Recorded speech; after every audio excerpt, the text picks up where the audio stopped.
Hello, I'm Kimberlie Acosta.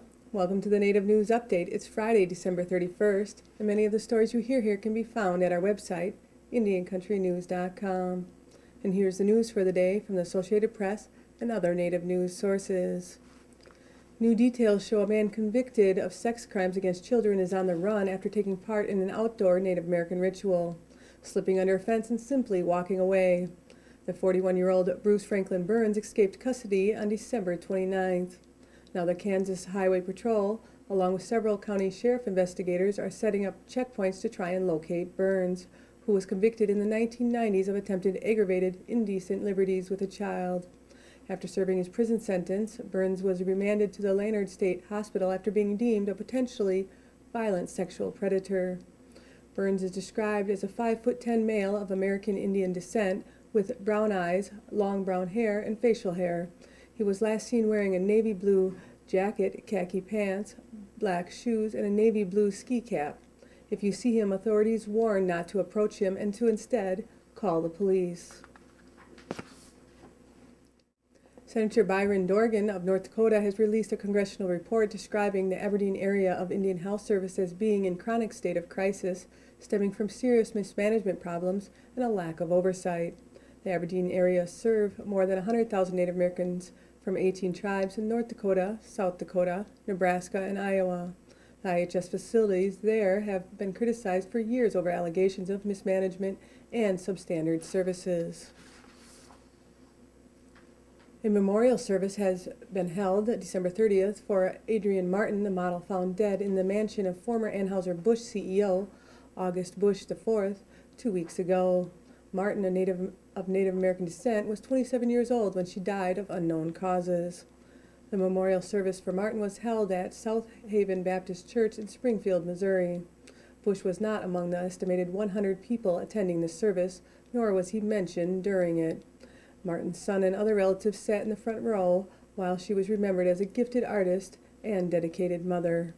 An autopsy on Martin's body did not find any trauma-related injuries, and the official cause of death has not been established by investigators. A toxicology report, expected to take several weeks, will likely be used to determine the reason Martin died. For the first time, Saving America's Mustangs, a foundation started by Madeline Pickens to protect Americans' wild horses, will have a float in the Tournament of Roses parade. The larger-than-life Mustangs will be galloping down the parade route, accompanied by members of every military branch, wounded warriors, canine war heroes, Boys and Girl Scouts, and representatives from Native American tribes from across the country. The float's theme is Mustang Monument in honor of Pickens' proposed eco-sanctuary for horses. Saving America's Mustangs float is a reminder to the parade's 54 million or so viewers of the place wild horses hold in our country's heritage. And it's a reminder to the Bureau of Land Management of how committed wild horse advocates are to protecting these animals. Another reason to watch this weekend's Rose Parade in California is that one of the floats were designed by a Winnebago, Nebraska native. Garen Coons designed the One Nation float to pay tribute to the sights and sounds of Native American culture. The float is sponsored by RFD Television and will feature Brule. That's the award-winning contemporary Native American musical group from South Dakota. The Tournament of Roses parade airs the morning of January 1st. Indian Country is pondering its legislative future under a Republican majority in the U.S. House of Representatives and increased GOP numbers in the Senate while celebrating major victories in 2010. What's good for us is that it's always been a stabilizing factor that there has not been anything that has moved forward specifically for Indian Country that has not required support from both sides, said Jacqueline Johnson-Pata, Executive Director of the National Congress of the American Indians. Representative Tom Cole, a member of the Chickasaw Nation, said Native Americans need not be worried. The tribes have done such a good job at working both sides of the aisles and identifying friends that I think from a sovereignty standpoint, we are going to be fine. Still, tribal leaders say they have fared well under Democratic leadership in Congress and President Barack Obama in the White House.